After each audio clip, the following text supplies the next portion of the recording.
Disons-nous les choses avec Monsieur Rosset, Yes. à Nanterre, Ouais. plein milieu du quartier. On se trouve à l'espace Gorky. Explique-nous un petit peu l'événement qui a eu lieu aujourd'hui. Écoute, c'est le centenaire du premier congrès panafricain. Donc voilà, c'est passé hier et aujourd'hui, dans lequel en fait la Ligue panafricaine Umoja m'a demandé en fait de faire une sorte de constat, débat sur la musique et le panafricanisme et surtout l'avenir, tu vois, quel va être l'avenir les 100 prochaines années, tu vois. Et donc moi j'ai décidé de placer ce débat-là sur l'économie en fait de la musique Afrique et Caraïbes, tu vois, et sur cette économie qui est sous tutelle de l'Occident, c'est-à-dire que les grandes productions, si c'est pas les productions, c'est les grandes distributions. Si c'est pas les distributions, ça va être les plateformes, tu vois, sont quoi qu'il arrive à un moment sur une tutelle occidentale, si tu veux. Et comment en fait sortir de ça? Parce que je considère que être là-dedans, c'est un peu, si tu veux, d'une certaine manière, un peu comme les richesses du sol. C'est une richesse au final qui va être estorquée, où les bénéfices vont être, une partie des bénéfices vont être faits pour l'extérieur, alors que ça pourrait être complètement capitalisé sur un continent, déjà sur un pays, mais les pays sont complètement balkanisés. Donc en fait, c'est aussi se poser la question de comment réunir ces pays-là pour que le rapport de force ne se fasse pas avec des pays comme ça de manière émiettée, mais avec une grande force qui est un continent dans son ensemble. Donc c'était ça un peu, si tu veux, le débat sur lequel j'ai argumenté. Et c'était très intéressant parce que j'étais pas tout seul, parce qu'il y avait d'autres associations qui étaient là, et que du coup c'était un moment assez porteur d'espoir pour l'avenir. Et puis voilà, quand on parle du panafricanisme, c'est l'Afrique, les Caraïbes, mais c'est aussi les diasporas, donc c'est-à-dire c'est nous. Et c'est assez intéressant parce que dans la société qu'on vit, c'est-à-dire qui manque en fait de portes de sortie, surtout qui manque de discours de portes de sortie et d'espoir, pas seulement pour pour la France, mais aussi pour, je dirais, même les quartiers populaires. Là, en fait, c'est une manière de montrer ces espoirs-là, de montrer des solutions qui ne semblent pas être mises au goût du jour, quoi. Et du coup, entre ton morceau, ton clip de l'époque, parce que je fais une dédicace à mes amis du CDR avec lesquels ils ont grave kiffé à l'époque ton morceau, On s'habitue, c'est tout. Ouais, yes. C'est ce que tu fais aujourd'hui est un cheminement naturel. Si Ouais, on s'en réfère à ton parcours de base. Disons que c'était une manière. En fait, je m'y attendais pas moi le premier, c'est-à-dire qu'on ne connaît jamais vraiment son parcours. Son parcours, il est parsemé d'épreuves, d'erreurs et de découvertes. Et je suis content en fait que ce soit les découvertes, les surprises. Et aussi, on va dire, les approfondissements qui ont fait que je me retrouve là aujourd'hui, si tu veux. Et donc, c'est une sorte de fierté de se dire, j'ai pas lâché. Tu vois, moi, je pourrais dire ça. Moi, je pourrais dire, mais j'ai pas lâché. C'est-à-dire que je sais pas, demain, je sais pas si je participerai au changement du monde.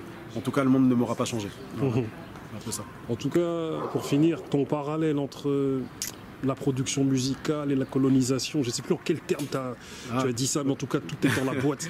Mais tu as parlé de la francophonie, de la colonisation. C'est un moment, il ne faut pas se poser la question si la francophonie, si c'est pas la France-Afrique du droit d'auteur.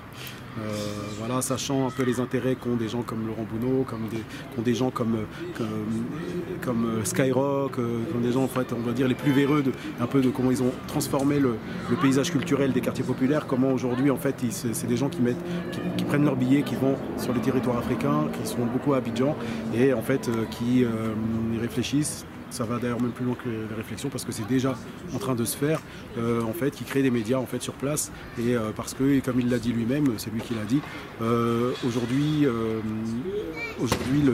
l'avenir du rap, c'est plus spécialement un quartier populaire, c'est l'Afrique. Et l'avenir du stream, c'est l'Afrique. Voilà ce qu'il a dit exactement. Donc voilà, il y a de quoi pas spécialement avoir peur, mais se dire c'est triste qu'au final ce ne soit pas les gens qui gèrent eux-mêmes leur production, ce qui devrait être normalement la moindre des choses, mais que ce soit encore sous tutelle coloniale. Tu vois ce que je veux dire? C'est ça qui se passe, quoi.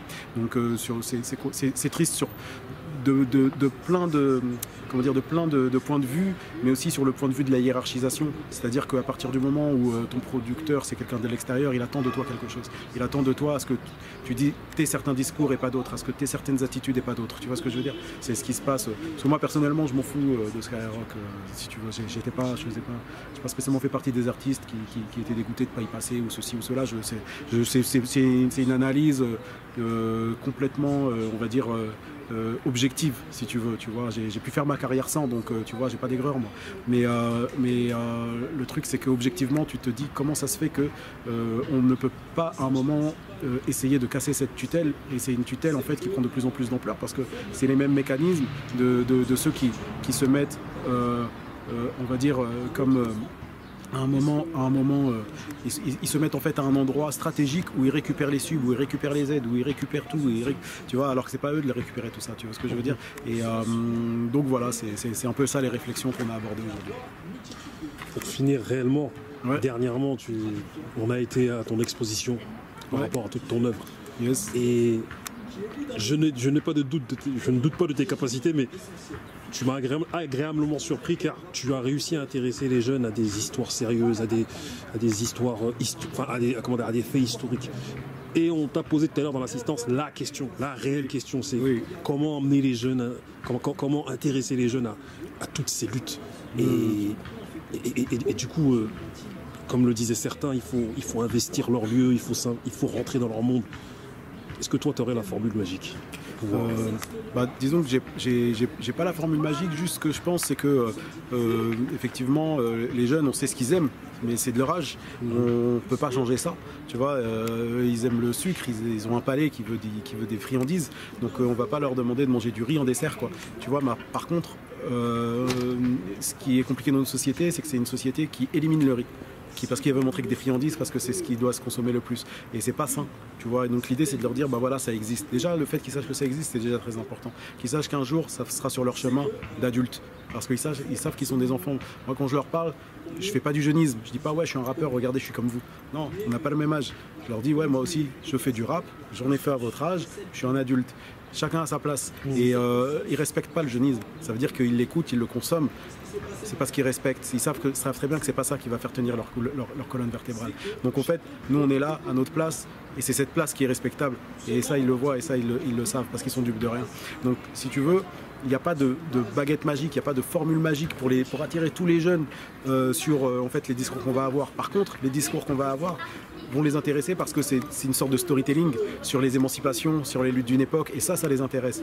Donc je dis pas que c'est les morceaux eux-mêmes qui vont les intéresser, je dis pas que c'est la production de ces discours qui va les intéresser, mais les discours sont très intéressants et il reste plus que de ce storytelling, de le transformer en une sorte, comme ils ont fait dans les pays, on va dire, impérialistes, c'est qu'ils ont transformé leur storytelling en des légendes romantiques, et c'est ça qu'il faut qu'on crée.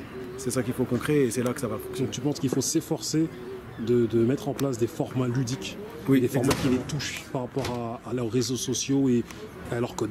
Ouais, c'est exactement ça. C'est exactement ça. C'est-à-dire que chaque chose a sa place, les choses sont bien rangées. Il y a des bibliothèques avec des livres qui rentrent, qui font des focus sur tous les moments.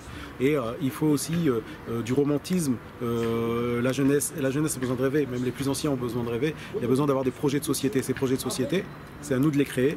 Et pour les créer, on a besoin de raconter ces histoires-là. C'est tout se crée en racontant des histoires. Donc on a besoin de le faire. Et que ce soit une histoire en bande dessinée, que ce soit une histoire sur Facebook qui dure 5 minutes, peu importe. À un moment, il y a besoin de créer ces histoires parce qu'il y a un manque d'identification, il y a moyen de réidentifier, voilà, de recréer cette identification. Monsieur Rossé, merci à toi. Merci. On se revoit très bientôt. On se suit. Yes. Merci.